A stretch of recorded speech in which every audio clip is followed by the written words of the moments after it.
Welcome, everybody, to the first official Academy for International Cooperation Peace Roundtable of 2025. It is very, very historic that we are currently on the cusp of something unknown. As Thomas Paine had said, these are the times that try men's souls. There's a lot of points of great danger to humanity as a whole that we have been pushing on, that we have been sliding into, both domestically as far as North America, we are facing, and the transatlantic more broadly, a systemic economic crisis that is many years coming, that is yet to be properly addressed. We have the slide into war on many fronts that could easily go nuclear. We see that there's points of tension, hotspots in Eastern Europe, many of which have yet to even be lit on fire, although we know that there are arsonists looking about places that have kindling. In the Pacific, we see also a very belligerent conversation that hasn't necessarily gone away. And the Middle East, of course, on fire, is just a set of Gordian knots. So we need very, very bright people to make thinking about the future and about systemic solutions much more popular. Hence, Ed and myself, this is why we decided at this moment it would be a good idea to launch these peace roundtables. Today, we are just a few hours in a sense. Monday will be the inauguration day. We don't know exactly what the outcome will be. There's a lot of reason for points of hope as well as points of caution. Uh, I personally speaking appreciate the an introduction of a quality of disruption if we've had only unipolar hegemonists with a technocratic ideology acting like human robots for many years. I appreciate the shaking up when we see that Trump, especially, and certain people around him, want to make actual business deals instead of just operating on an ideological bent. So that's something I appreciate. But what is that going to mean? We don't know exactly. We don't. Hence, we have today a few very special guests. Peter Kuznick, who has recently, many people might have seen in the episode of Joe Rogan featuring Oliver Stone. Peter Kuznick will be. Actually, Matt, it was Tucker Carlson, not Joe Rogan. Did I just say Joe Rogan? What a weird mental glitch that was. That was strange. Sorry about that. Of From your course. mouth to Joe Rogan's ears. Yeah, right. Weird mental fart. Yeah, of course, Tucker Carlson, which was a very brilliant intervention on the mindset of those hegemonists pushing us towards nuclear war. I thought that that was a very breath of fresh air. We'll hopefully have Professor Hall Gardner. Ed will say a few words as well, and Marty Sieff, of course, has a few thoughts to contribute regarding the hopes and the dangers. Ray McGovern wanted to be here, but due to an emergency, he could not make it last minute. Hopefully, we'll have him on in the next session. But without further ado, I'm going to open up for Ed to share his thoughts and go forward from there. Well, I'm in Washington, and yesterday we made a walk down to the White House. We couldn't get pretty close because it's surrounded by fence and police, and which tell them to go away, go away. So it's more like a war zone. Actually, the weather was beautiful, just sun, beautiful, and even today it's okay. So the reason that inauguration is moved inside, I think it's not necessarily weather only, but security. Security. We know there have been assassination attempts on Trump, and so he decided to make it safer, make America safe again, right? This is, I mean, now it's very popular to say every time you should make America and then something else, then make America safe again. Well, it's, but still, there's some hope, as Marta said, because with previous administration, there was no hope. And in the last days, they did many things to disrupt, and all this positive agenda that we were hoping for. Biden team did many bad things. Some of them could be reversed, but we will know only what's really going on January 21. And first thing is to start negotiations for the peace in Ukraine, and how it's going to happen, we don't know. We can only hope, but at least now we have some hope, and this is good.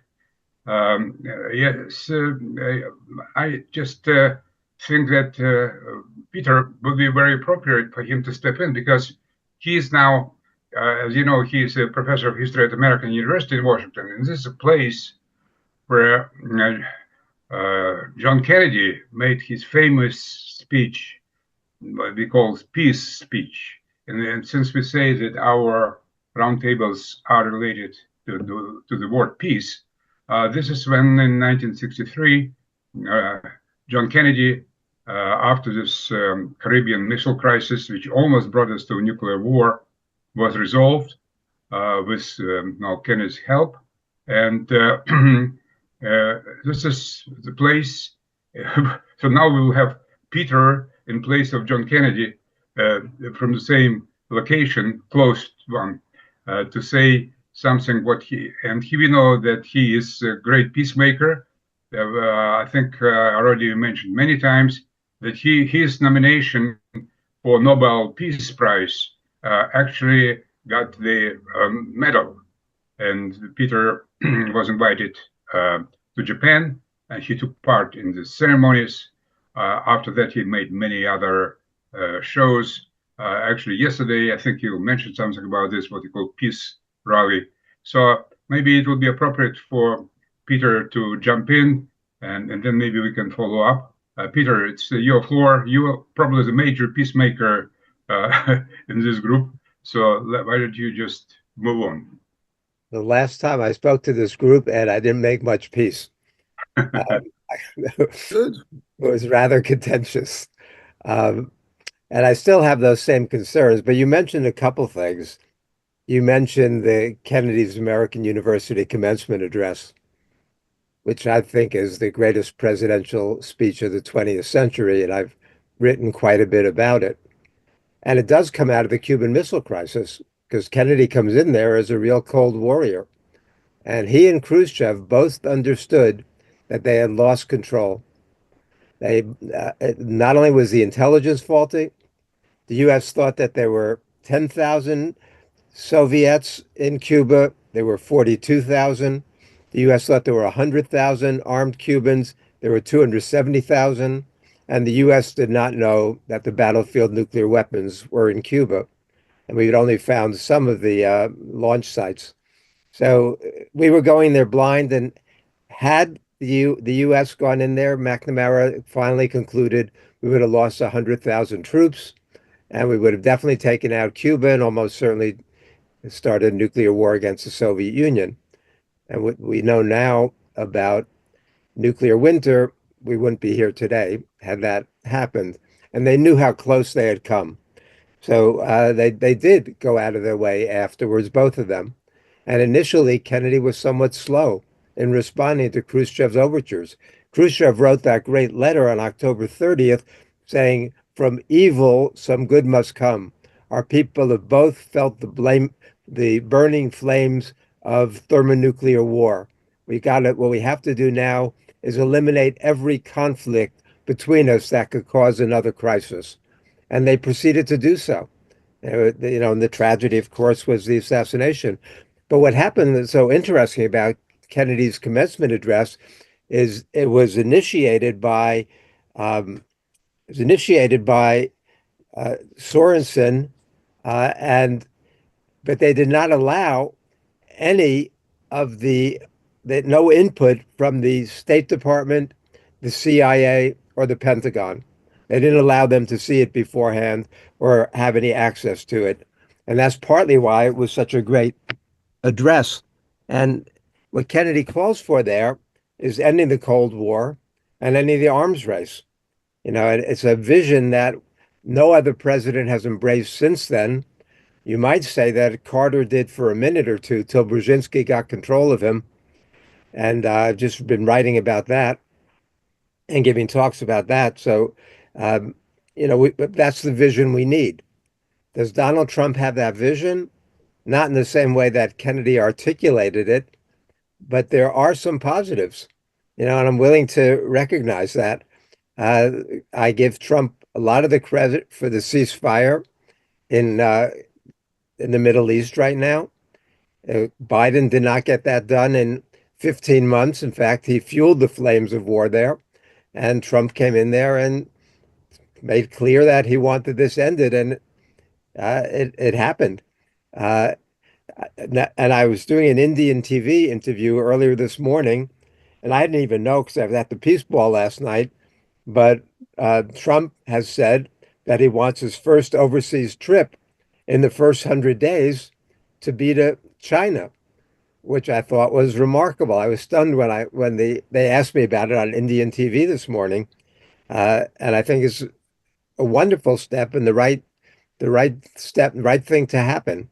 Um, we know that Trump during his first term was a real China hawk. We know that he started effectively a trade war with China, and that a lot of his advisors were very, very hostile to China.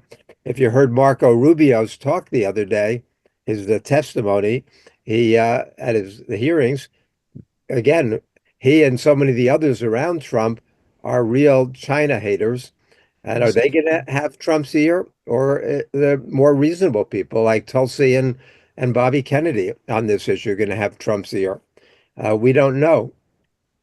Uh, the uh, but I'm giving Trump certainly credit for doing what he's doing, and of course on Ukraine, which we're all hoping Trump is going to not going to do it on the first day like he promised, but even if we put pressure on both sides to end the fighting there, that's also going to be in the interest of humanity, because as Matt was saying, the risk of nuclear war is real, it's palpable, it's great, and it's terrifying.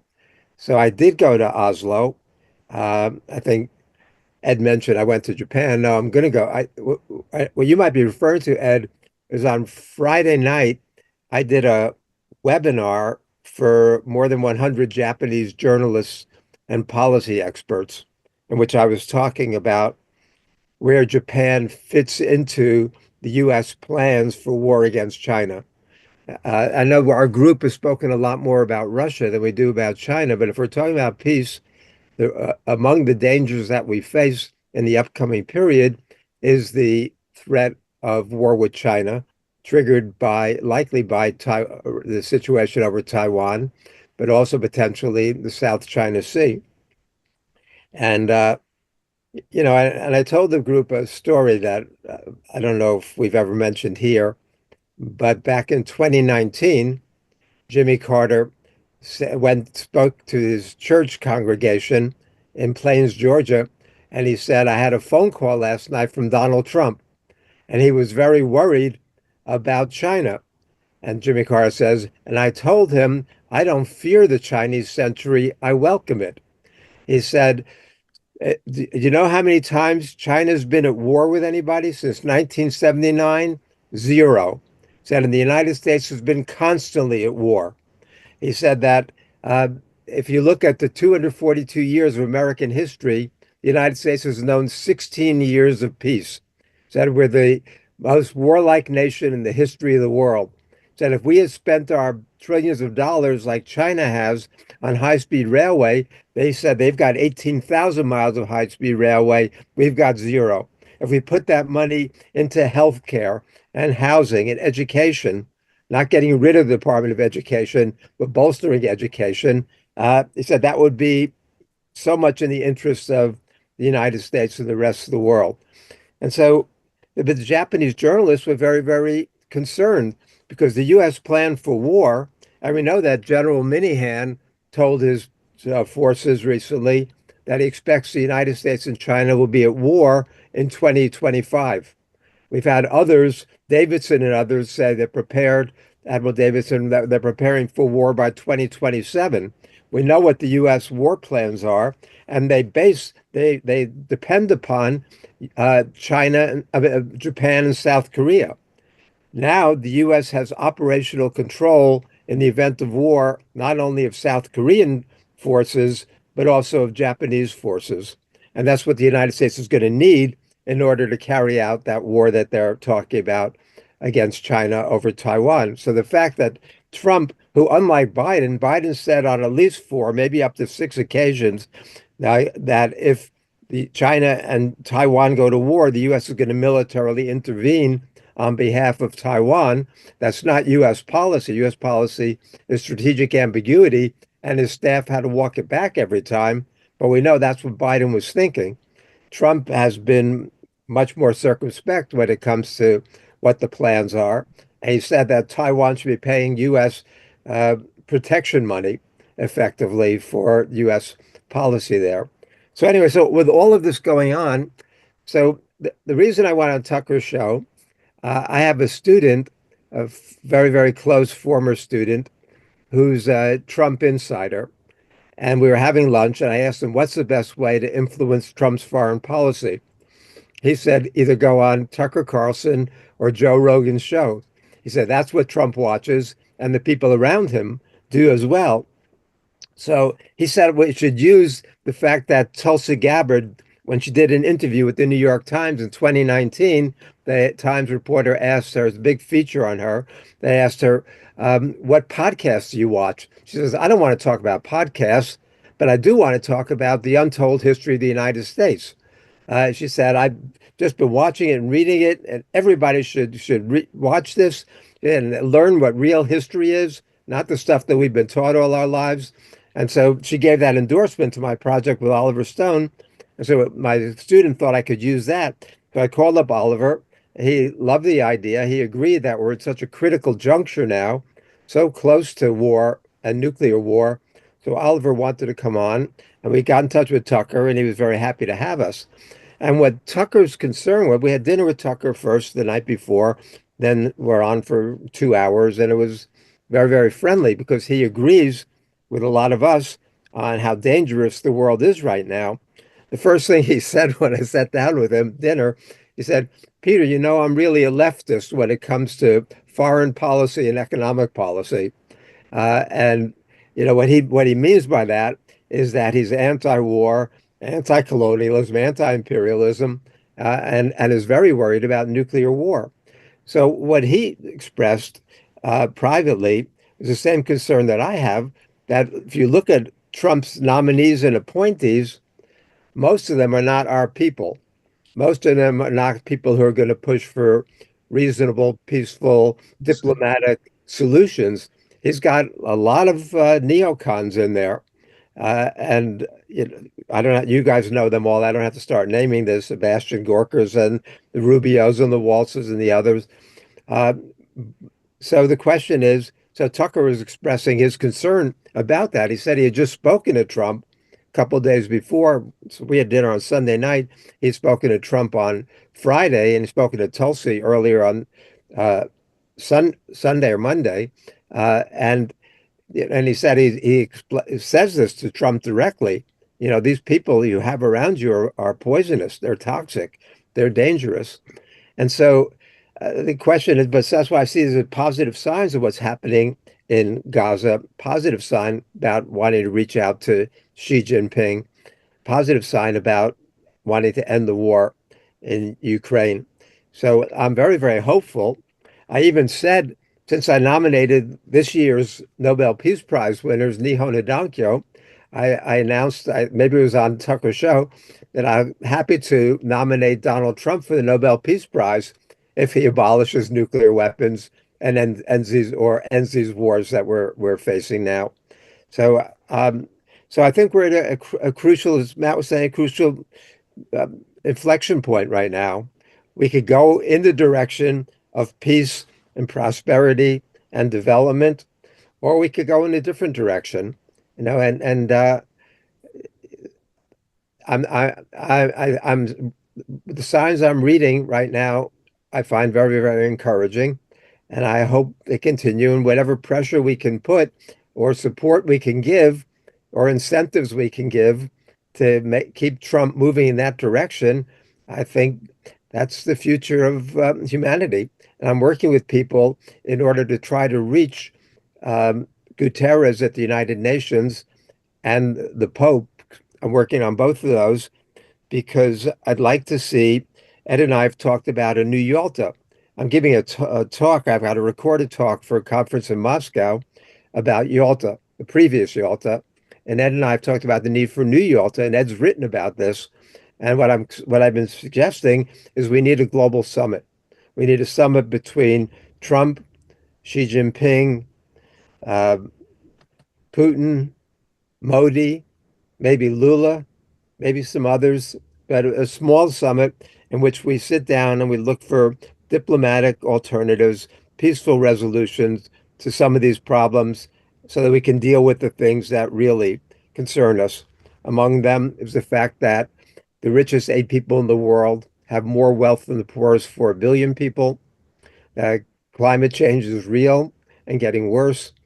That I mean, there's so many things we have to deal with, pandemics, and so wasting money. This is something that I'm taking issue with Trump when he said he wants uh, NATO to be spending 5% of their GDP on their militaries.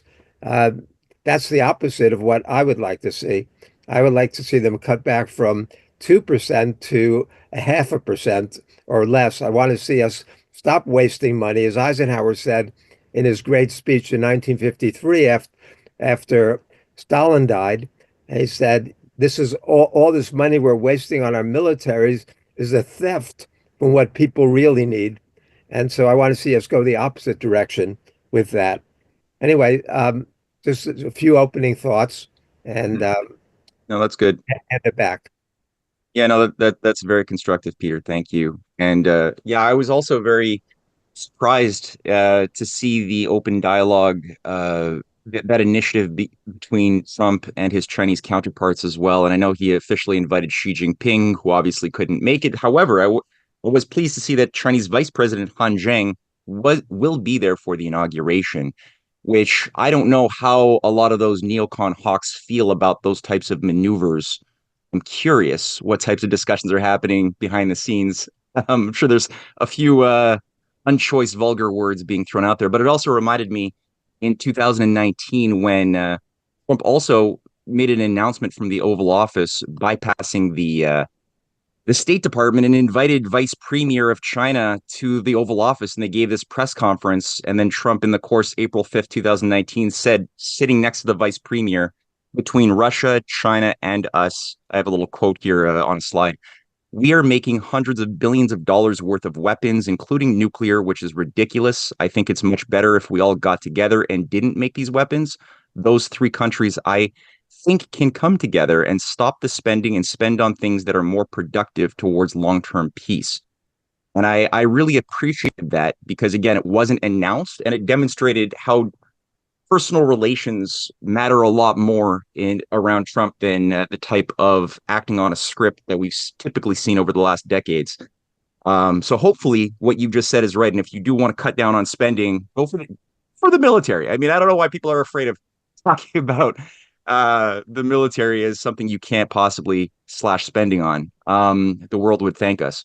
So with that, let's leave the stage here for Marty. Marty, are you still there? I'm Martin here. Sieff, for those who don't know, I think everyone knows Martin Sieff, but if they don't, he's been a gumshoe journalist, a analyst, a historian who's written many books. He has been the Washington Times correspondent for many years for Washington, D.C. He's hobnobbed with very, very high-level power players over the years and has developed a lot of insights into the psychology of policymaking, and somebody who's just been very good at forecasting processes for good or for bad. So, Marty, thank you for taking the time. What are your thoughts on the current situation?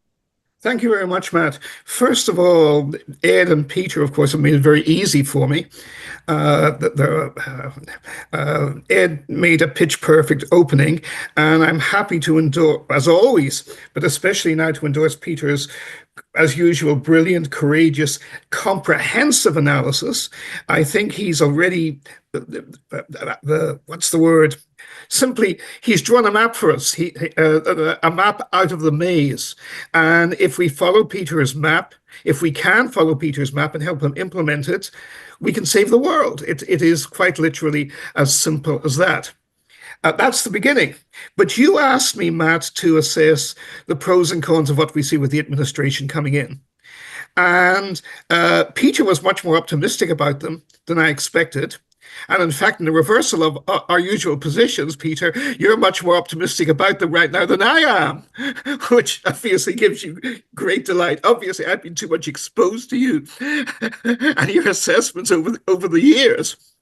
I wish you were right. I hope Ed is right. But I think you have spelled out some key issues I further want to go into. Who is going to have Trump's ear? Will it be Tulsi and Bobby Kennedy Jr., as we rightly should hope and pray for? No, it will not. It will be the Secretary of State, it will be the National Security Advisor, and it will be the Secretary of Defense. And Trump has chosen all these people, and they are catastrophes, every one of them, for reasons both Ed and Peter acknowledge and well recognize. But it's not just them as individuals.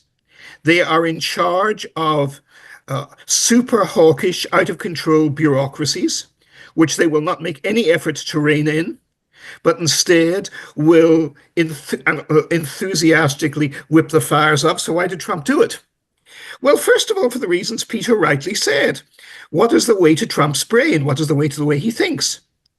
And there's both good and bad to this, but one has to understand it. Yes, he watches Joe Rogan. Yes, he watches Tucker. But most of all, he has always watched Fox News. And that is central. And we need to get Peter and Ed onto Fox News as much as possible. You really should try and get me onto Fox News. I was made verbatim for them 10 years ago. They used to have me on a great deal on North Korea, and they would let me speak for 10 to 15-second sound bites, and they always had me back.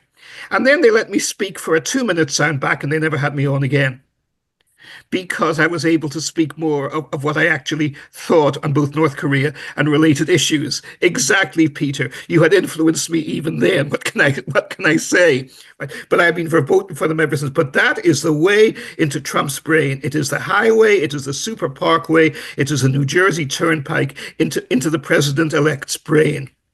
And there are good aspects of this and also bad. But what we also see is a repetition of both the strengths and the appalling failures of the president's first term from 2017 to 2021. On economic issues, whether you love him or loathe him, he got what he wanted until the COVID pandemic, no doubt clearly fanned from the outside, clearly fanned by forces from within the United States, shut down the American economy. But until then, in his macroeconomic terms, his policies worked. He knew what he wanted, and for either good or evil, or both, he got them. And he never changed his Secretary of the Treasury. He never changed his Commerce Secretary. When it came to business issues, investment issues, Wall Street issues, he knew financial issues. He knew who he wanted. He knew what he wanted. He appointed the people he was sure of, who were loyal to him, implemented his policies, and he stuck with them through thick and thin. This is completely different from the fake image we see of Trump as an idiot, as irresponsible, irrational, because he was on home ground. But when it came to foreign policy, national security, and defense issues, it was a totally different story. He kept appointing national security advisors who betrayed him, who backstabbed him, who openly had nothing but for contempt for him, and tried to destroy him and destroy his reputation when he fired them after he had raised them up and they owed him so much in the first place. John Bolton in particular, of course, but others. He should have known the kind of people these idiots were to begin with. He simply took them at face value on Fox News, just as he took Pete Hegseth. So I believe we already see him repeating the major weaknesses and errors. He genuinely wants peace. He single-handedly is responsible for the ceasefire in Gaza, but for the very reasons Peter rightly and realistically gave him full credit for. But who has he surrounded himself with? He has surrounded himself with out-of-control, extreme right-wing Zionist fanatics who revere Netanyahu. And Mr. Netanyahu, who I knew all too well in my 30s when I was in New York City, and who I have followed closely ever since, and whose hit list I have been on since 1996, which is quite venerable, I would maintain. Uh, I do not believe he is sane. I believe he was told by the late Menachem Schneerson, known as the Lubavitch Rebbe of New York City, usually misrepresented as a lovable, harmless, spiritual, mystical, sweet, good-natured champion of peace. He was anything but. He was a delusional messianic idiot. And he told Netanyahu back in 1986-87, when Netanyahu was still in New York as the Israeli ambassador to the UN, that he would become prime minister of Israel, and he would be prime minister of Israel until the Messiah comes. And it is my assessment, which you see nowhere else, that Netanyahu is in no way a conventional religious man. I personally witnessed when he visited us at the Washington Times, his favorite lunch was pork sausages, and he had an enormous, unlimited appetite for them. Incidentally, he's not alone in that. Every Likud prime minister since Menachem Begin, and including Begin, enjoyed ham and egg breakfasts, privately, of course, right? Every one of them. But Netanyahu is superstitious. And I believe he really believed Schneerson then. He believes him now. And he's a very sick man, much more than is publicly admitted. He nearly died last year before he had an emergency pacemaker installed. He has been in hospital recently. His most important political allies, who basically pull the strings on them, the religious fanatics Ben Gvir and Smotrich, who control the police, who control the finance ministry, and use that power. I see many friends on our side who regard Netanyahu and the extremists around him as not representing Israel and the Israeli people. Unfortunately, they do. They don't represent all of them, of course, but they represent at least half of them. And the half of them they represent are organized and united, whereas the secular, sensible, sane half of Israel, including the modern religious Orthodox, are not united, are fractured into lots of different little political parties, and are tactically, politically inept, when Netanyahu is not. But most of all, Trump has appointed Netanyahu worshippers and protectors to every key position. Rubio, impeccable background as a super-Israel, pro-Israel hawk, number one. Keith Kellogg, obviously, as national security advisor, number two. If you look at Hegseth, he would not have been allowed on Fox in the first place had he not been impeccably, fanatically pro-Netanyahu. And a very key position, the new Israeli U.S. ambassador to Israel, which is always a powerful and enabling bridge between the national security establishment and the State Department in Washington and the Netanyahu government, is Governor Mike Huckabee. Now, personally, Huckabee, I've met him. He's a kind, nice, honorable, decent, idealistic, well-meaning man. He's also a twit. He believes Netanyahu has a million divine angels, both Christian and Jewish, floating around his head and ensuring the invincibility of Israel at every point. These people really believe this, and it's very, very dangerous. And I predict the Israeli strategic overextension into Syria will continue, will metastasize and get out of control. And a piece I hope to be writing for you, actually, Ed, is, as you and Peter especially know, and you, Matt, I am a sucker for obscure but hugely relevant historical analogies that nobody else has ever heard of. Now, the neocons revere the catastrophic Winston Churchill, who did save Western civilization in 1940, but it was a miracle we won the war despite him being there for the rest of the war. And he sent hundreds of thousands of British boys to their deaths in Gallipoli and sank a third of the Royal Navy through sheer incompetence even in World War I, and he was even worse in World War II. In 1919, Churchill and David Lloyd George encouraged the Prime Minister of Greece, Venizelos, to invade and permanently occupy and colonize Asia Minor, all of Turkey. And it was a catastrophe. It was insane. Greece had a far tinier population base and potential military base. They couldn't have colonized Turkey even if they were serious about it.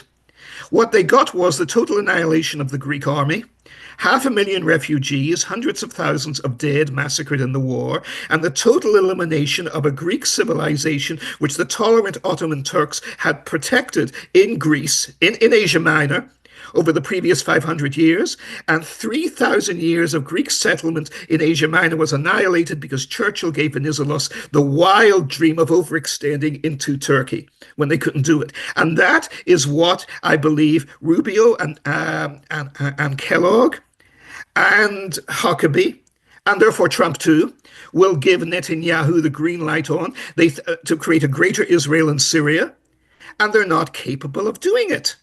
It's going to be strategic over. My God, they have to deal with Hamas. They have to deal with Hezbollah. They've got Iran there as well. Don't they have enough to take care of? Well, of course they do, but they're not sane. There are many sane people in Israel, including in the army, but they are not making policy. And I have no confidence that Trump and his people will rein them in. But and the fundamental issue, which I finish on, of course, is the biggest of all. Ukraine, peace with Russia, partnership with Russia. Here again, we see the great paradox of Trump. Trump genuinely wants peace with Russia. He has spoken respectfully of President Putin. President Putin even now speaks respectfully of him. Yet Trump has also surrounded himself with the Russia haters and despisers. He has sabotaged his own policies and vision before he even took office. And there was one final point here. My old friend Wayne Murray, retired veteran State Department officer, a crucial cable he sent in 1994-95 to the State Department has only now been declassified, in which Wayne presciently warns that the Russian people are dying in their millions, dying like flies as a direct result of the crash free market policies which the Clinton administration and Strobe Talbot and most of all Larry Summers as Secretary of the Treasury imposed wildly on them. Russian figures on this are rejected in the United States. I believe they are very accurate. They're 27 million dead. And I was in Russia in those years. I saw with my own eyes what Wayne also saw. And I was, not being an eminent figure in the State Department, I was even free to write it at the time. The Washington Times was basically a Russia-hating outfit. But the foreign desk had been set up by Arnold de Borgraaf, who already left the paper by that point, as an autonomous outfit. And the people who ran the paper were so incompetent and ignorant of foreign policy, you could actually tell the truth in it. You could slip it through the gaps. They weren't paying any attention to what went in the inside pages of the paper. And people like me and my wonderful special affairs desk editor, the late Pete McQueen, we were able to get away for a decade with telling the truth. It was an amazing time. Nobody paid attention to us, of course, but it's there if you pull it up from Nexus Lexus. It's all there. Russian people are dying in their millions. The economic policies are a catastrophe. The 60% in the public sector are not being paid. The Russian people who are so pro-American through the Cold War, and especially in the last decade, are being turned into America haters because they blame the American people for the hideous literal genocide which is being imposed upon them. It's all in the Washington Times in those years. Jerry Sieper wrote it, and I wrote it. And we documented it at great length in those years. And nobody paid attention. Nobody. And we were so ignored, it wasn't even necessary to censor us the way Wayne Murray, for being an honest man, was censored and his career broken in the Department of State. But it was true then. So this is the situation we inherit in Russia today. And there is one crucial difference. Up to the early years of Clinton, and it changed in the second term already, it was changing, but through the Cold War, the quality of American diplomats and analysts covering the Soviet Union and early Russia was outstanding. Our dear friend Ray McGovern is, of course, the dean of these people. He was outstanding. He personally briefed 4 or 5 American Republican presidents. And his analyses from those years still stands the test of time today. People who were sent to Moscow were like Tom Graham, who eventually became ambassador, or Wayne Murray again. Again, outstanding people, men of the highest integrity and ability and intelligence and courage. But it's not been true for 20 years because the State Department is now far more neocon and extreme than the Department of Defense is in its analysts. Far more so. because Hillary Clinton brought first they came in under in the Bush administration, in the second half of the Bush Jr. administration under that idiot Condoleezza Rice. My old friend Paul Goebel, who was actually a Russia basher but a brilliant man in his day, described he was director of State Department nationalities at the Department of State in the late 80s and early 90s, and he would only refer to future Secretary of State and National Security Advisor Condoleezza Rice as the tea lady, because he said in any sanely run Department of State, she would be wheeling the tea trolley around to the department. She had no higher cognitive abilities for anything. And this is my considered assessment, watching her track record for 8 years as Secretary of State and National Security Advisor. It is true, and you can say it because she's black, because she's a lady, and because in those days she was young and is still a very attractive lady. So it is politically incorrect to say anything disrespectful. And far worse happened when Hillary Clinton came in. Under Barack Obama, and Obama gave her a free hand as Secretary of State, and she filled the Department of State with her own neocon and neoliberal destructive people. And this is where Antony Blinken comes from, and this is where Jake Sullivan comes from. And I recommend, in closing here, a terrifying book to read by a man I despise, and that is what's his name? Bob Woodward, Mr. Watergate superhero himself. His new book is called War. And it is about how macho and manly and vigorous and courageous Antony Blinken and Jake Sullivan are. Now, my personal self-image of myself, Matt twits me about this, we've discussed it openly, is still, I'm an unsophisticated 11 or 12-year-old little boy just discovering girls in puberty on the streets of Belfast, and I have no tact and diplomacy whatsoever, so I say what I see. And what do you see? What is the body language of Antony Blinken and Jake Sullivan? Is it of a seasoned, experienced combat veteran or brilliant military analyst like Colonel Doug McGregor? Is it of a veteran, seasoned historian, an outspoken defier of conventional wisdom like Peter or Ed? No. We see insecure little twits. If you've ever seen Rowan Atkinson play Mr. Bean on the old famous British comedy show, you have seen Jake Sullivan. Jake Sullivan is Mr. Bean. These are cowardly little shits, which they had to be to flourish under Hillary Clinton. And as a result, they overcompensate in fantasies. They are also Danny Kaye playing The Secret Life of Walter Mitty. And this is all openly expressed and documented by Bob Woodward in his book of hagiography about them. My own I close here, but my own journalistic touchstone and inspiration, a hugely politically incorrect figure, gone many years now, the late British wit, drunkard, a womanizer, hack and journalist, Malcolm Muggeridge. Don't you love him already? And I recommend to everyone here the best and most witty and hilariously funny and wise and true political history of the first half of the 20th century is his memoirs, Chronicles of Wasted Time. Chronicles of Wasted Time. And he saw these people and he saw them as they were.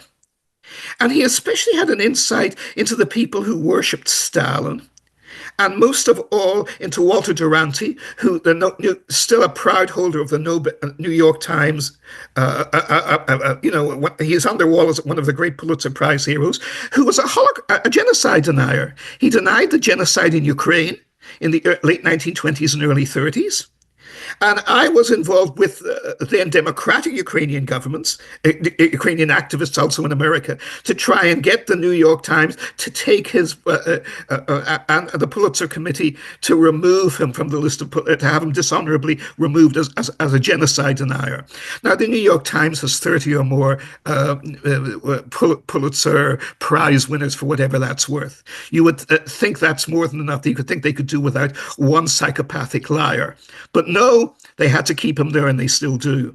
But Margaret, who knew him personally, said he was a small, crippled, weak little man who therefore revered Stalin because he revered cruelty. Margaret had this great insight, and like I said, this drunken womanizer, a genuinely devout Christian. But Marty, yes, I finish here. This is Blinken. But these are the policies Trump must reverse, and he's not going to reverse them. Because my bottom line is this: we don't have the expertise in government anymore to talk to the Russians seriously and be taken seriously by the Russians. We have the people, but they are not in the positions of power, and Trump isn't putting them there. And this is the fundamental reason we are still on the road to possibly imminent thermonuclear war, and certainly a real danger of it. Thank you. That was quite the dose of realism, and I do appreciate that immensely, Marty. And what I like about you, Marty, is that you're not of the academic world, and so the type of knowledge that you have gleaned comes directly from firsthand knowledge, having drinks with people in power over decades of learning how to schmooze, how to get into people's psychology, how to understand how to like just simply understand how the world moves for good or for bad. And that reminds me a lot of Socrates, who I also admire, in that you have this Socrates, but if I may, I've seen a president of the United States drunk in person. How many, can anyone else in this audience say they've seen that? Was George Herbert Walker Bush a very responsible president at that? Yes. So exactly, you can't learn that in a university curriculum, but I appreciate that because that's real world knowledge. So again, Marty, your assessment is very, very much appreciated, very cogent. Thank you, and I think that sets the stage. I'm curious to see how Professor Hall Gardner takes your baton and runs with that in what direction. So Hall, are you there right now? Can you hear me? I'm here. Can you see me? Oh yeah, there you are. Hey. Am I hearable? I apologize. I had a problem with the computer as usual, but I finally got a different computer working. Okay. So I missed the first beginning, but I did hear Peter. I missed Ed.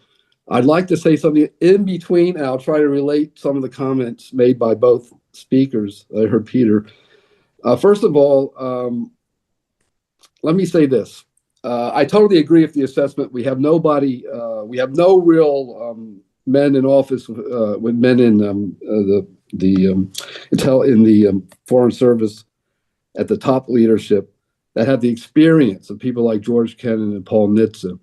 It's very interesting how Paul Nitze and Kennan were hardliners on containment. Well, Nitze was harder line than Kennan, but both of them came out against NATO enlargement precisely because they had the experience of the Cold War to know what was going to happen. They also were opposed. They may have been opposed to they wanted to get the Soviet Union out of Eastern Europe, but they didn't want to wreck the Soviet Empire. They were against the breakup of the empire, but they knew that once the empire broke up, we had to engage in a new policy towards Russia. And that has been totally lost from every administration from Clinton on. So that's the first point. The second point on Trump is he doesn't know whether he's a Timocrat or a plutocrat. A Timocrat being get back to Pluto, we mentioned a neoconservative, that's modern. We could call the Democrats neocons. Plutocrat, he doesn't know. So he doesn't know if he's a militarist or an appeasing plutocrat, a wealthy, only caring about money and trade and not caring about ideology and territorial gain. So Trump's mentality it's caught between the two. And that's where his peace through strength policy comes from. He can't decide. He thinks peace through strength is going to bring him something. So he's proposing that NATO spend 5% on defense. It's not going to do anything. It's not going to. First of all, it's a big question whether or not they can do it.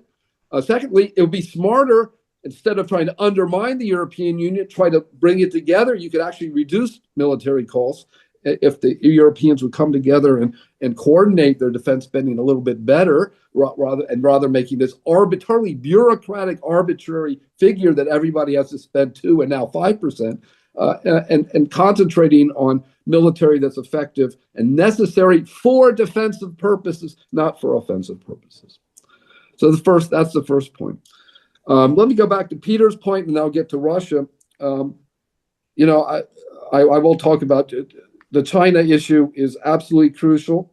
the possibility of war is probably as great with China as maybe with Russia, maybe greater with China. It depends.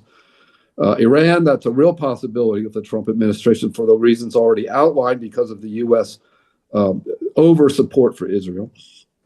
But the point is, for just let me make this point, then I'll go to I was going to talk just about Russia today.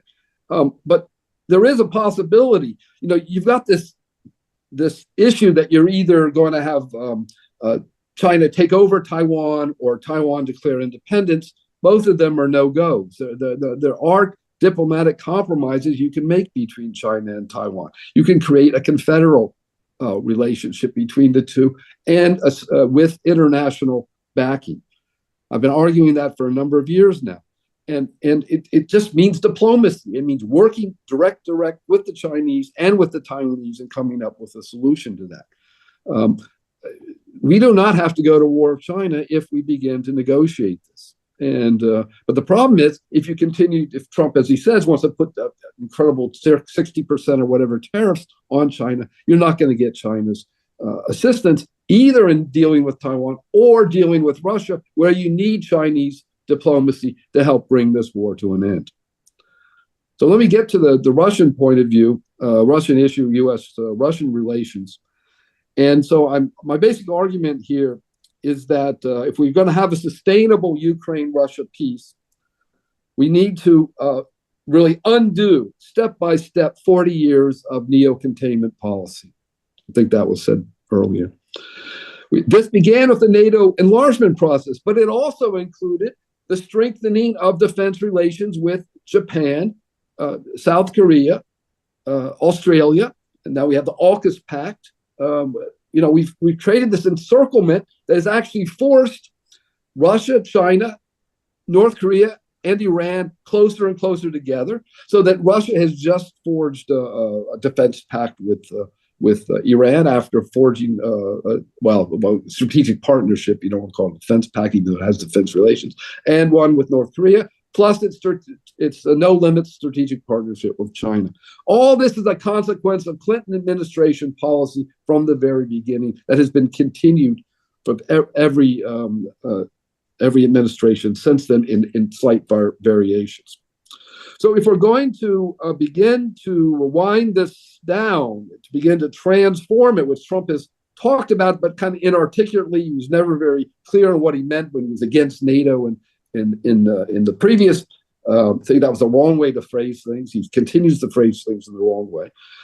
We can still reform things without totally breaking up the system. So first, the Trump administration will need to establish a ceasefire leading to a sustainable peace in Ukraine.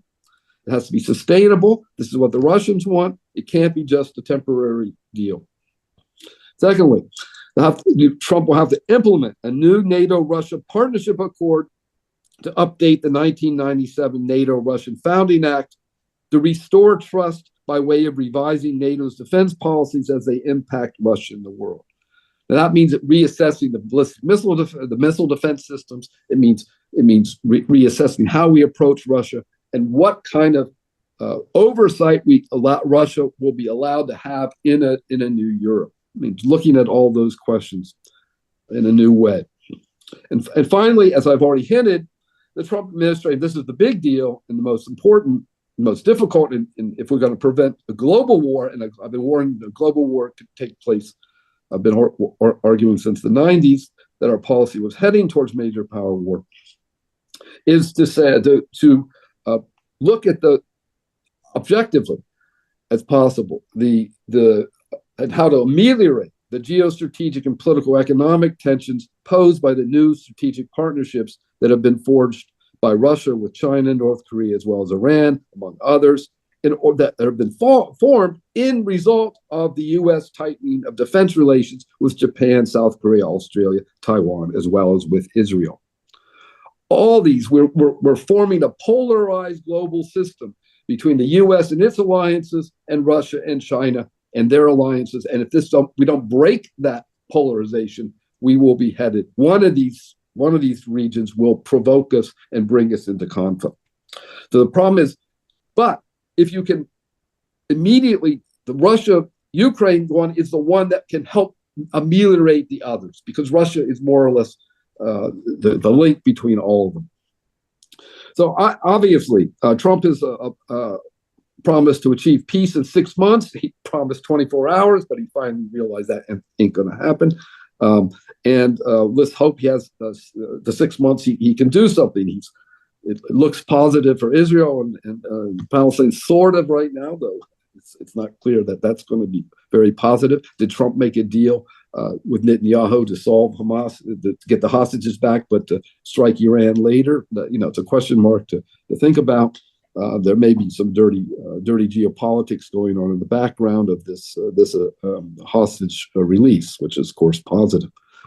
But the key point here is, if we're going to get peace between Russia and Ukraine, they need to reach a mutually hurting stalemate. They both have to hurt enough to say, we're not going to go any further, and we will stop fighting and make a deal. Now, the problem is, of course, both Ukraine and Russia hurt very differently and asymmetrically. So if the hurt is not mutual, it opens the possibility that one side or the other may be tempted to continue the fighting again if they believe that they have an advantage, or perhaps can gain an advantage after a short truce. So that's why this has to be a sustainable peace. There are signs that both Kiev and Moscow might be reaching such a stalemate. They're facing difficulty, they're both facing difficulty, but again, asymmetrically, facing difficulties in recruiting. They have high casualty rates. I think the Ukrainian casualty rate is much higher than being reported from Verona Read. I have some figures here, but once again, nobody knows what's the most what are accurate. And so that's one area. Another area is the new sanctions being put on. Before I get to those, Russia is moving towards Bucharest. That would allow it to control the gateway to the Donetsk region. It will give it control, and this is happening in the last 24 hours. They seem to be advancing somewhat. On the other hand, Kiev has pressure on the Russian Navy in Crimea, forcing the Navy back. This is part of the game, as well as Ukraine's thrust into the Kursk Oblast in Russia. Those areas indicate to me that there might be some second thoughts about continuing this war. Maybe. I can't guarantee it. Another factor is new U.S. sanctions that the Biden administration imposed. Now, these are apparently aimed at the middle ground, so they won't hurt European, Turkish, or Japanese supplies of Russian gas. But nevertheless, they're aimed enough to hurt Russia. And as the United States, by the way, becomes a major gas producer, it takes over the European market. And this creates a real issue, because on the one hand, Trump could be pushed by the American natural gas producers to tighten natural gas sanctions on Russia and to press Europe to buy more expensive gas, American gas. Or else Trump could use these sanctions as a bargaining chip in any peace negotiations between Russia and Ukraine. So you've got leverage here. He's going to play that game. That's what he means by peace through strength, using leverage to pressure Russia in one way or the other. The problem is, if you pressure them too much and really put them in a corner, it'll create a Japanese reaction, where Japan, of course, attacked Pearl Harbor because of. Am I still here? Yes, you are. Yeah. When Japan attacked Pearl Harbor, because we had cut them out of their resource supplies. So I really think the Trump people, if they follow too much after Biden and continue to put pressure, peace through strength, sanctions on Russia, we could get the backlash that everybody's been fearing, but nobody wants to admit might really happen, i.e. the use of nuclear weapons. Now, so the other point here is, as Russia continues this war, it becomes more and more dependent on China for dual use military civilian technology, investment, energy markets, etc. And this creates a pressure on the Russian mind. Do we want to, we're not accepting the American hegemony. Should we accept Chinese hegemony? This, to me, is a major factor in psychology of saying, okay, we've got to cut a deal here. This war's gone too far. So I think there are factors that could could lead to a mutual hurting stalemate that can come right as Trump's coming to office within 6 months. And once Russia, as I said, achieved its goals and Polotsk and grabbing the Donbass, but Ukraine holding the Kursk region and having pressure on Crimea, plus these other factors could lead to a logic of peace as opposed to a continuation of war. Now, that though, to accomplish this, Trump himself is going to be confronted with domestic criticism. And so he has to be immune to the accusations that are already being made that he will be appeasing Putin by giving too much territory, by legitimizing Russian takeover of eastern Ukraine and Crimea. So the appeasement mantra is already starting to be the Atlantic Council people and some others are already using that against it. At the same time, he will also have to counter the view that Ukraine cannot remain neutral or non-aligned. Ukraine started its independence as being neutral and non-aligned. There's no reason why it couldn't. It's a very no reason why Ukraine can't be neutral and non-aligned. On the other hand, you're going to need to support it and find some sort of security guarantees and peacekeeping forces to help it along, but they're not going to be under NATO control.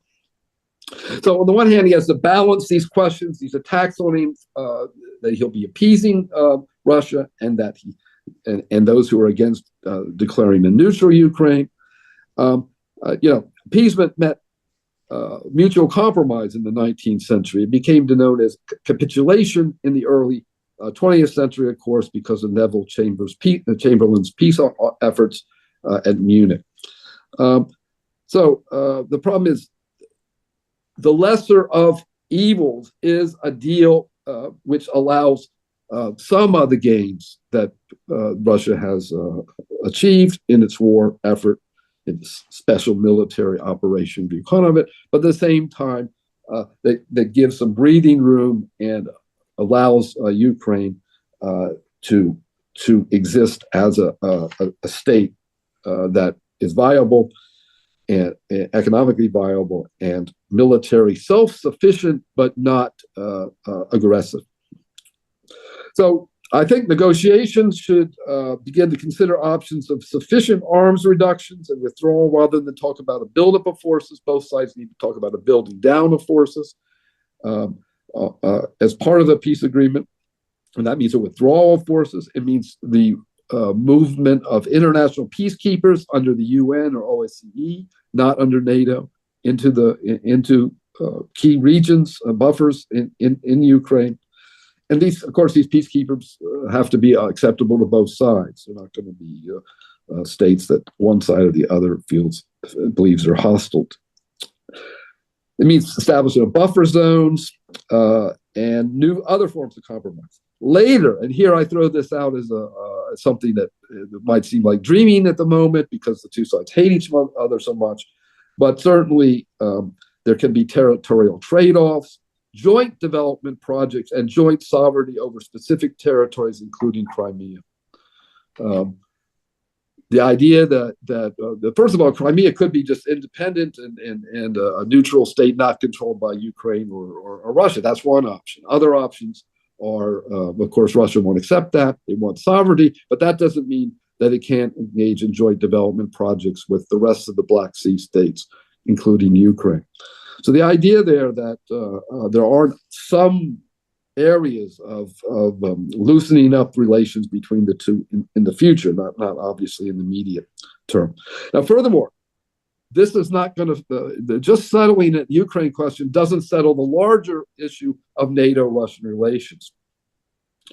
We need to begin discussions on future strategic arms deals that include U.S. and Russian nuclear weapons. These have to cover the new Continental missiles, as well as the hypersonic missiles, as well as the deployment of dual-use and non-strategic or tactical nuclear missiles.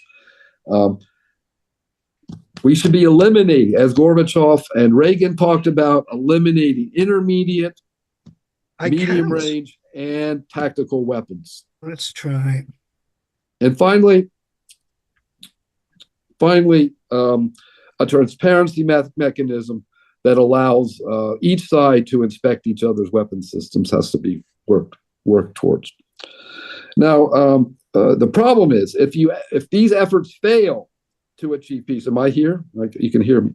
If these efforts fail to achieve peace, and Trump feels humiliated, that there's a real danger that his peace through strength, what I talked about, his democratic nature will come back, and he'll be forced to react. And that's why it's absolutely essential to react militarily to show that we're still strong, we're not teasing Putin. And this is what could provoke a global conflict. So I'll end on that notion, which I kind of see is in between the different points of view already expressed. But certainly, when you talk peace, it's more difficult than fighting a war, and it opens the door for new wars if the peace is not settled in a sustainable fashion. I'll leave that. Thank you. Thank you, Hall. Thank you very much. And that's a lot of nuance you've thrown out there. A lot of points to consider, and appreciate very much you sharing that. Peter just gave a little message. He unfortunately had to leave. He says that Ria Novosti has arrived to his place for an interview. He also added that Trump has posted the Tucker Carlson interview with Oliver Stone, Kuznick, and Tucker on his Truth Social. Right. Which is just, again, another interesting thing that I thought was worth sharing. And for those who haven't watched that particular Tucker Carlson interview, it's very easy to find. I highly recommend it. A lot of very good considerations there about the dangers we're facing and the solutions. Before we transition to a little dialogue with the audience, Ed, good friend Francesco Sidoti, who is a professor emeritus at the University L'Aquila, has recorded a short 2-minute address to our roundtable session, which I will play, and then we'll open up for a little bit of dialogue. I know Tony Pappert had some considerations about 2 or 3 minutes that he wanted to also share to start off the Q&A, and I think Ed probably has a thought or two as well. So, Ed, shall I just play Professor Sidoti? Okay, go ahead. Okay. Francesco Sidoti. My name is Francesco Sidoti. I'm an emeritus professor at the University of L'Aquila in Italy. This is my house in Rome. My curriculum is on Wikipedia. One of my fields of study is criminology, and as a criminologist, I note that unfortunately, thousands and thousands of human lives are being destroyed today and could be saved. Many crimes could be prevented. I believe that as human beings, we have a duty to fight for the ideals of dialogue, collaboration, compromise, and peace. These ideals have always existed, but today they represent a fundamental imperative in the face of the possibility of humanity's self-destruction. I'm sure you share these ideas, and I hope we can work together to do something good about it. Only a material impossibility prevents me from being with you today.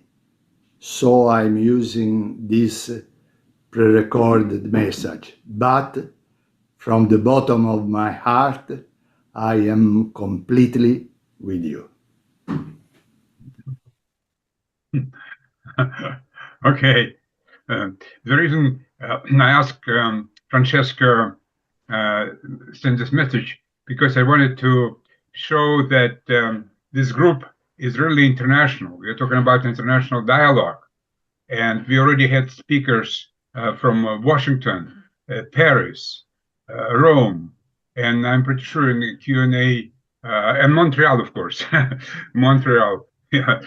So that's a pretty large community, but total group is about 32 countries who signed up. Not, of course, everyone is signing up every time, but maybe during the Q&A, when you say something, just indicate what country you're from. And Peter mentioned something about Yalta too, and this is I really was like lobbying for this thing with Trump, and even get some feedback because it was through Washington Times, which he probably reads. This is one of the few papers that supported him, and we talked about Yalta 2, where Xi Jinping takes place of Churchill. And now I just heard that first meeting will be between Trump and Xi. It is good. Of course, being from my background, I would prefer first meeting with Putin, but maybe on the way from Beijing, if he goes to Beijing, I don't know, or it will be in Washington. But at some point, it would be great if Putin could join, and we'll have this Yalta 2. And then invite some other, of course, countries like India, Brazil, and maybe some others. This is will be great, and maybe this will be a road to peace that we all wanted. And finally, in 2 days, January 21, there'll be another important Zoom session, which I'll be happy for you to join if you're interested. And this was a guy who wrote this book called Provoked. Because everyone's saying that Russia's invasion in 2022 was unprovoked, and Tucker Carlson, his name was mentioned several times here, is laughing when people say that it was unprovoked. But this guy, Scott Horton from Libertarian Institute, wrote a book called Provoked, which he completely, with documents, it's about 700 pages with documents, testimony, all that. And he will be speaking in Washington, the group called Statecraft Institute. I have the link. To those who want to join, it's on January 21 in 2 days at noon, Eastern time, East Coast time. Send me a request and I will forward you the link so you can listen to Scott Horton with the book Provoked, not Unprovoked, but Provoked. Okay, thank you. And then let's go to Q&A.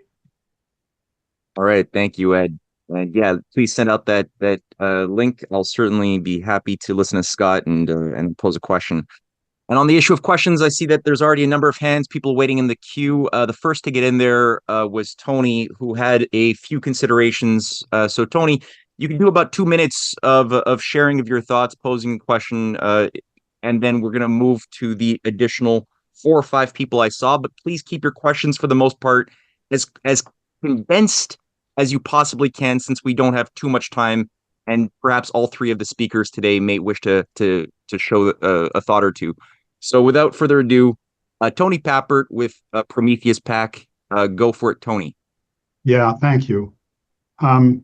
I have a lot to say in 2 to 3 minutes, so bear with me.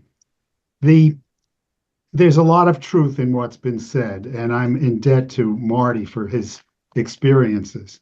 But the big picture has not been addressed, which is that the end of history has ended, that 2 generations of policymaking, which continually went in a worse and worse direction toward the abolition of the sovereign nation state in favor of a global empire, or whatever you want to call it, has been reversed in the United States, and that the nation state is being revived. This is the big picture, which is not being addressed, frankly. I mean, the notion, briefly, I mean, Lyndon LaRouche wrote many times that the notion of the founders of our country, well, I'm an American, as I guess is obvious, the notion of the founders of our country was that the American Republic would be a seed crystal toward creating a community of sovereign nation states worldwide, a community of principle, as John Quincy Adams said, and as Lincoln said in his Gettysburg Address, and as Roosevelt projected for the post-war world. And this is most clear in his son's book, As He Saw It, that a dedication to the principles of perfect national sovereignty, the general welfare, dedication to posterity. Trump is, I mean, I've bristled at some of the contempt shown for President Trump. I mean, President Trump is an extraordinary individual and a hero, but he's not an individual who came from nowhere. He expresses very knowledgeably this American tradition, and that's what's behind the things which have been noted here. I mean, his addresses to Xi Jinping, his declaration that his first trip will be to China, his addresses to President Putin, and so forth. So that's the big picture, that the nation state is back. And far from being the cause of war, as H.G. Wells and similar British imperialists say, I mean, the nation state is the cause of peace. And the nation state is the sovereign nation state is the setting in which the greatest scientific and cultural treasures of humanity have been built. And this defines in part our task today. And the road to peace is through, as Roosevelt understood very well, and I think people here know that, the road to peace is through the abolition of world empire and the rebirth of sovereign nation state republics. These were the dream of ancient time, of Plato's book we call the Republic. But it couldn't be realized until the Renaissance. And we're now in a position to rescue a threatened humanity through the achievements once more of the sovereign nation state. That's said so briefly, it may not be comprehensible. Perhaps we'll be able to discuss it more next time. No, I think that's a very important core concept. I mean, the idea of abolishing the sovereign nation state has been animating certain very, very ill-intended agendas for many generations. So to put that back on the table is a very important consideration. So I thank you for that. I'll open up. Does anybody want to address of the main speakers the remarks by Tony, or I'll give people Hall or Marty or Ed a chance to respond if you want, or just let it sit as we move to the next question. Everyone's on mute, by the way. You have to always unmute if you do want to speak. Right. So, in that case, we'll let that resonate a little bit. Thank you, Tony. And we'll go to the first other person behind Tony was Matthew Thomas. Matthew, you there? Hi, Matt. Yes, I am. Just quick question for the speakers and presenters. First of all, thanks for putting this all together, Matt. This has been fabulous and just really productive conversation. In terms of discussing peace and the true underlying causes of war, I'm surprised that I haven't heard anyone in our speaking panel today mention the seemingly imminent implosion of our financial system and the $quadrillion worth of derivatives and credit default swaps and other exotic financial instruments that are out there just waiting to be popped. I would love to hear comments with regard to the thoughts on what effect is the teetering of our current financial system as a contributor or as an ingredient or a driving force towards war. Thank you. Yeah, very good point. Good question. And keep that in mind too that Besant and Musk have put out messages warning of government bankruptcy. It's Yes, possible exactly. that things can be turned inside out very quickly, even before the new administration finds offices. Um, so yeah, good question. Paul, Marty, any thoughts you want to share on that? If keep in mind, you guys have to take yourselves off of mute. There's a weird mute default option here. I see Hall is trying. I'm seeing activity. Well, I don't have much to add to it. I just could look at the way the war on terrorism added $8 trillion to our debts for with no outcome. I mean, it's a disaster, and we did that all on borrowing, and our it was all a link between Bush and his and our central bank, who decided that it was okay to keep borrowing on this money, even though we should have engaged in different financial measures to try to prevent that debt from accumulating. And now it's going to hit all of us. I'm living in France, where they can talk about it. The debt. Every major country is just overloaded, and I really can't see. This is one of the reasons why we need to push for peace, because I can't see more and more. I mean, and this is one of the contradictions I bring out here. Just that, if you push the Europeans to put 5% more in military spending, it's going to destroy their already overheated economies that are highly in debt. I see that here in France. So we really have to move towards negotiated settlements, reduce the arms race, and address the mounting debts in that way, rather than the peace through strength option that will mount more.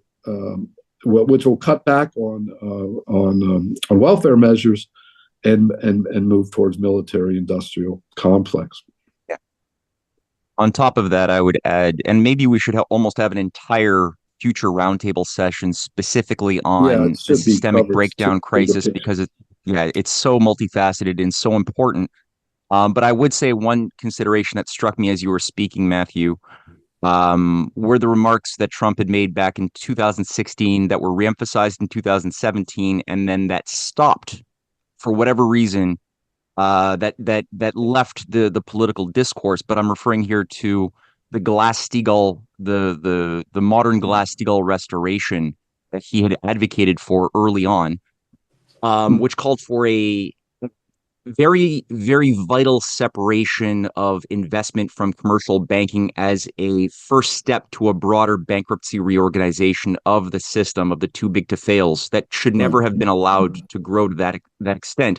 Yep. And if that isn't done, I don't know what can be done to deal with the obvious imminent meltdown of these. As you said, it's over probably $250 billion.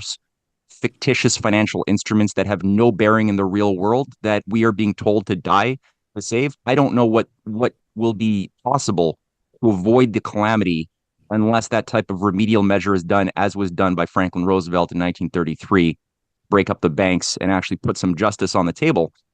Since not a single banker has gone to jail. I think one low-level guy was thrown in jail for the crimes that led up to 2008. So people do need to see some sense that justice is not just a word or some ink on parchment, but can be acted upon as a constitutional reform. So that's one thing I would say we should be trying to bring that conversation to anything and anyone who could influence policy right now, is a restoration of Glass-Steagall, which Trump promised to do years ago, that hopefully can take up a big part of his new administration. See Marty raising his hand there. Marty, what do you think? Yes, I fully agree with Hall's assessment, and I think, again, this is a crucial issue, and it's not my area of speciality. Our own, I think, star experts on this are yourself, Matt, and Alex Kreiner, who is quite outstanding. But there are two extraordinary developments, which of course are ignored in the American media, which are happening as we speak, and they're both out of London. The first is that last week in his nomination hearings, a senator asked Trump's nominee for Secretary of the Treasury, Scott Pezant, what he thought about plans which are very far advanced to have the management, if I understand, of all U.S. treasuries transferred from Washington, D.C. to the city of London. And Besant didn't even know that this had been proposed. He said so. He was an honest man. He didn't even know that this had been proposed and was far advanced.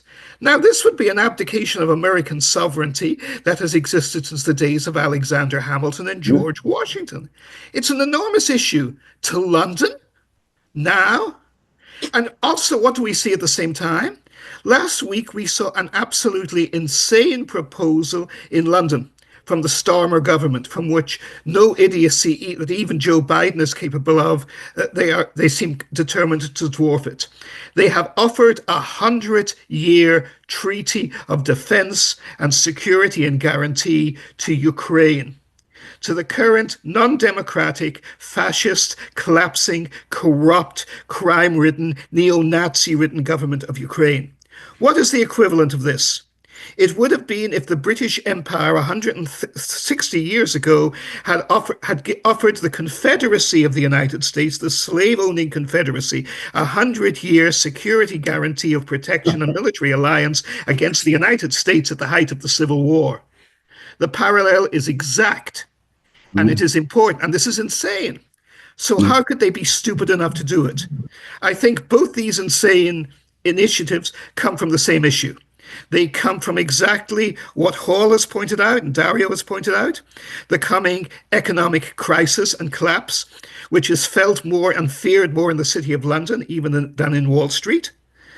And what is their solution to this? They have already poured probably $500 billion at least, if not more, into Ukraine, into their insane policies since 2022. What is the long-term aim of this? It is very clear since 2014. It is to enslave Ukraine and its vast sources of food and other natural resources, to artificially boost the Western financial system, to give a new boost to the collapsing European Union and the collapsing financial systems of the United States and Britain. This is what they imagine will bail them out. And of course, it's going to do quite the opposite. I finish this by simply saying, again, a very non-intellectual common sense. The first law of what to do when you're digging yourself into a deep hole: stop digging. And instead, they are digging the hole deeper, by far. And this, I think, is a crucial reason why the major financial interests in New York, and most of all in London and in Brussels, are bitterly opposed to a peace settlement, which would have to be on Russia's terms, to end the slaughter in Ukraine. Because they would have to give up their fantasy, their hope, that the resources of Ukraine can be enslaved for the European Union and the Western financial interests, as they tried to do in 2014, which was the motivation for the entire 2014 Maidan coup in the first place. Well said. Well said. All right, so we have a limited amount of time, as I said. So I've got Bruce de Torres, Richard Moore, Dario, and Robert, who I've seen. So we're gonna let those four questioners pose questions. Again, keep it short if you can, and we'll hopefully be able to get through this in a short amount of time. So, Bruce, my good friend Bruce, it's all yours. Hello. Thank you. It says there's 44 people on this, and these roundtables are amazing, and this one's a great one. Let's say all 44 of us share this every place we can, and let's say going forward, these just continue to grow and grow and grow, just in numbers of audience and attendees. You creators and facilitators of this, Matt, Ed, and everybody else, what one, maybe two actions could this growing number of fans of this roundtable do that could possibly be most effective? And I'll pick America since it's where I'm from. Anyone? Ed, what do you think? Yeah, well, actually, we're getting ready because this year it's the 80th anniversary of the victory in World War II, and two major powers, United States and Russia, formerly USSR, they were the main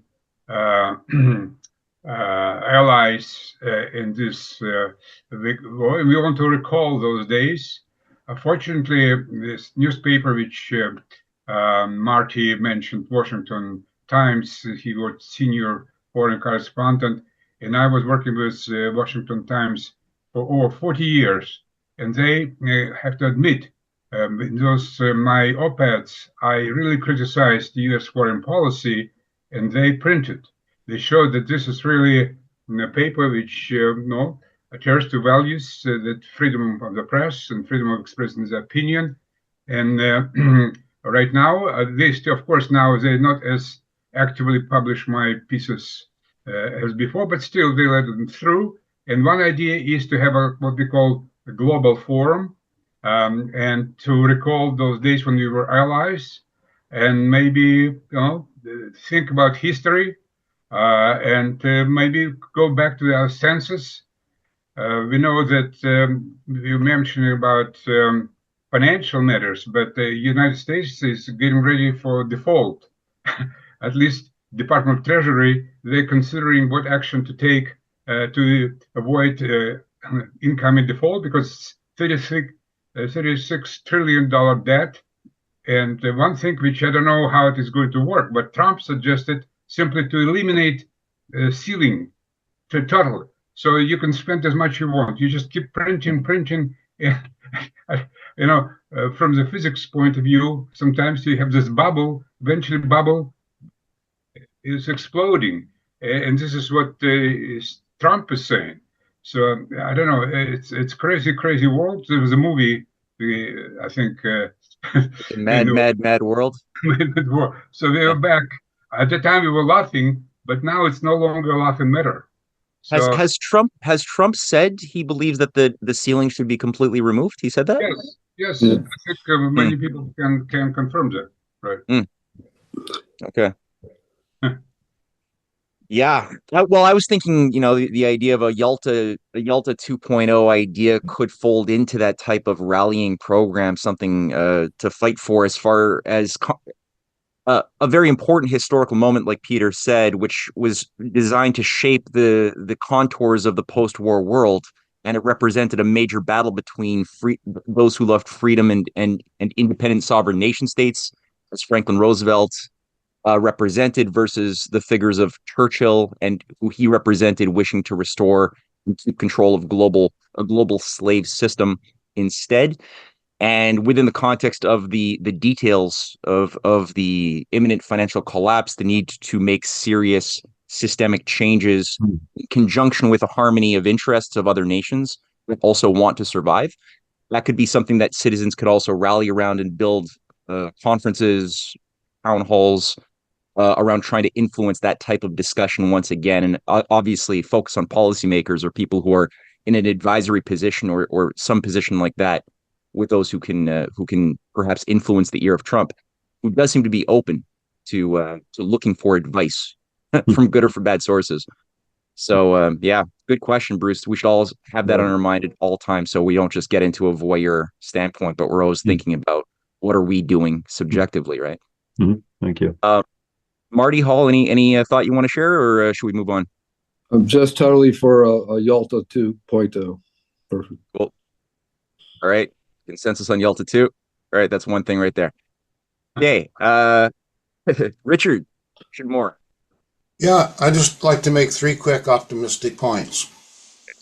The first is that I think we are going to see radical changes. And the reason I say that is that Trump is being accepted as legitimate. There's no Russiagate, even though he and Musk are breaking all kinds of taboos, saying that eastward expansion of NATO is a legitimate threat to Russia. And, there's so many examples that I don't need to give any more. Second optimistic point is that I think the people Trump is appointing can be seen as exactly what we need. If If there are going to be changes, that means challenging the neoliberal consensus. And you want your change agents to have neoliberal credentials. They can speak the language. They can be seen as real people, whereas a bunch of liberals in there don't even speak the same language. The third is the fact that Trump has emphasized the economic issues with China rather than military issues. And when he talks about Greenland and Canada, that indicates a shift from imperialism to empire, in the sense that China is an empire, and where one could expect investments to go toward internal infrastructure rather than imperial quests. So I see those as all optimistic signs. Thank you. Interesting observations. All right, it's worth considering. Any thoughts in response to that from Hall, Marty, or Ed? Okay, Paul's got a thought. I see no way out of this other than working with China. China's the next rising power, even though it's having problems with its economy. But it's not. Its military is not going away, and its influence around the world is not going to go away. And it's really the only power that can help put the brakes on Putin in Ukraine. And the more, that's why I think it's absolutely correct for Trump to go meet with Xi Jinping even first before Putin, though I recognize Ed's point that he would like him to meet with Putin. The U.S. can't do this alone. Despite Trump's anti-multilateralism, et cetera, he's going to find that he needs to work with China primarily, India. You go down the BRICS list, Brazil, Turkey, Qatar, all these states will have to be worked in a coordination to end all of these conflicts. And that's what I call contact group diplomacy, working with different the major actors and regional actors that are all interested in resolving, whether it's Russia, Ukraine, China, Taiwan, Iran, Israel, and North-South Korea. Those are the major focal points of conflict. There are others. So my point is simply that we need a larger vision. It will, whether Trump wants to call it multilateralism or not, it will be multilateral, except that it will be nation states, as pointed out earlier, that are achieving this, not the UN in itself. This approach was attempted at the end of the Cold War, the U.S. and Soviet Union in the 80s and early 90s, under Russia too, worked together and helped in a number of regional conflicts. They didn't do anything in Afghanistan where they should have, but they did work in Cambodia. They worked in Central America to a certain extent, and Namibia. The point is that a concert of countries can find compromises and work out reasonable approach to all these conflicts. Ended there. Yep. Well said. All right. Last question is going to go to Robert. I see your hand there, Robert. Go for it. Well, I mean, I agree with some of the points that have been said, and it's a great panel. I guess my first questions. Well, I guess with Marty, I agree with him on the Ukrainian Holodomor. It was a genocide, and it's kind of interesting why Trump wouldn't want to do something about this, because the New York Times actually engaged in Russian collusion. And I kind of wonder why Trump won't say, well, I didn't engage in Russian collusion, you did. So I think that would be helpful. And to Matt's point, I definitely agree with him on Glass-Steagall that it should be restored, and was certainly a part of the crisis and a very predictable part of the crisis. As far as Yalta 2.0, to Ed, I mean, I guess I would say whether it's Yalta has a certain, well, older Americans, Yalta feels like a defeat, but, obviously I would like to see a peace meeting, and I hope we can work together on a portion of it, like dealing with environmental cooperation, like the tree planting idea we had a few years ago might be helpful.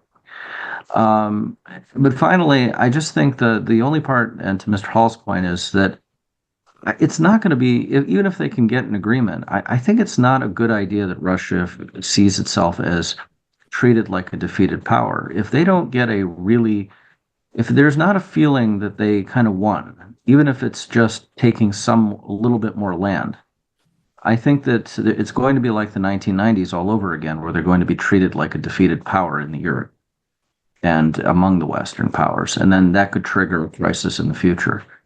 And I hope that this could be seen as that the West irresponsibly brought us to the brink of nuclear war. I do think Russia is not blameless, but I think the West, the military-industrial complex, is largely responsible for this. And I think that they have to be reined in, or there's going to be another crisis in the future. And I would say, to the point of Israel, I support Israel. I hope that they eventually defeat Hamas. I don't know if it's this deal or the next deal, but when Russian children were killed in Beslan in 2004, I don't think there's any question which side Hamas would be rooting for, which is the Islamic terrorist who committed that tragedy, as opposed to the innocent Russian children who were affected. So anyway, I hope that there could be peace. I absolutely agree with this panel on the major point that the military-industrial complex is a tragedy, and I hope Trump can do it. I don't know if he will. To Marty's point, there are a lot of very bad people in Trump's orbit, and I hope that we can all put aside our differences and work together on the main points and save the world from a calamity that's coming ahead. So good luck to us. We're going to need it. Fair enough. Well said, for the most part. And Marty or Hall or Ed, any thoughts on that point or on any of those points? Well, I think we have a lot of work to do, and maybe at some point we can do it more often. Now we do it like bilateral, bi-weekly. Let's see, maybe with the help of Pluralia, which is a great entity coming out from Italy, and that's why Francesca and actually Martin and I are working with them. With their help, of course, we could expand it. We definitely need more thinkers, and actually, I keep saying that we need more young people to get involved, and maybe this 2025, it's special year. No, since I'm kind from mathematical world, it's 45 square. it's a interesting number. It also has some interesting mathematical comments about number 25.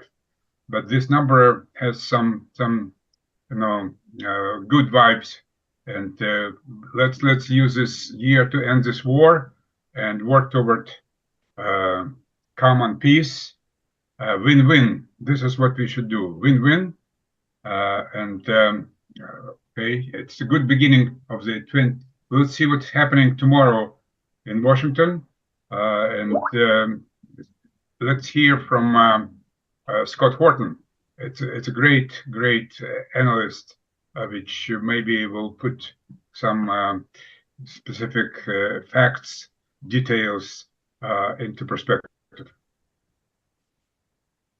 Thank you, Ed, for those final remarks. I think you've given us a lot to think about, and I really do appreciate these Sunday morning sessions. And yeah, let's definitely go forward with cautious optimism. There's a lot of good reason to hope, but also we don't want to hope stupidly. We want to hope with open eyes and an awareness of evil and folly that has caused so much tragedy throughout human history. Whenever good people go to sleep, or they give themselves to a ill-founded open change without good reason, solidifying that. So thank you, everybody, for sharing this with us. Thank you for the experts, and thank you for Ed for making this happen. And I hope as well, thank you for Pluralia for being our friends. Take care.